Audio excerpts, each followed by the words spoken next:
ایک دفعہ یہودیوں کی عورتوں نے شرارت کی کہ حضرت فاطمہ کو بلاتے ہیں اور ان کی غربت کا مذاق اڑاتے ہیں، معاذ اللہ ثم معاذ اللہ۔ کہتی ہیں گھر آئی عورتیں کہنے لگی حضور اپنی بیٹی کو بھیجیے، ہمارے گھر میں شادی ہے، ہم چاہتی ہیں یہ وہاں لوگوں کو تبلیغ کریں، دین کا پیغام دیں۔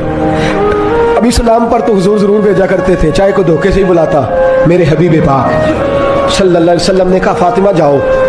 حضرت فاطمہ کہتی ہیں ہاں تو کرلی پر میرے وجود پہ کپڑے پھٹے ہوئے تھے، کئی جگہ پہ پیوند تھے، اور مجھے پتا تھا یہ عورتیں کس مزاج کی ہیں۔ فرماتی ہیں میں نے نا، حضور نے کہا تو میری آنکھوں میں 2 قطرے آنسوؤں کے آ گئے۔ میں نے کہا یا اللہ اپنے لیے نہیں، تیرے نبی کے دین کے وقار کے لیے۔ یا اللہ یہ عورتیں یہ بڑے برے خیالات اور نظریات کی ہیں، یہ مذاق اڑائیں گی دین اسلام کا، مہربانی فرما، نظر کرم فرما۔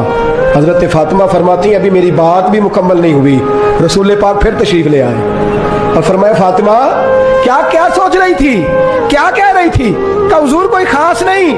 فرمایا نہیں کچھ تو کہہ ہی رہی تھی، کچھ تو سوچ ہی رہی تھی۔ کہتی ہے میں نے بادشاہی کے نظارے گھر میں دیکھے، کچھ تو سوچ رہی تھی۔ حضور کیا ہوا؟ فرماتے ہیں حضور نے چادر مبارک کھولی، اندر سے جوڑا نکالا۔ فرمایا پتہ نہیں تو نے کیا سوچا ہے، جبریل جنت سے جوڑا لے کے پہنچ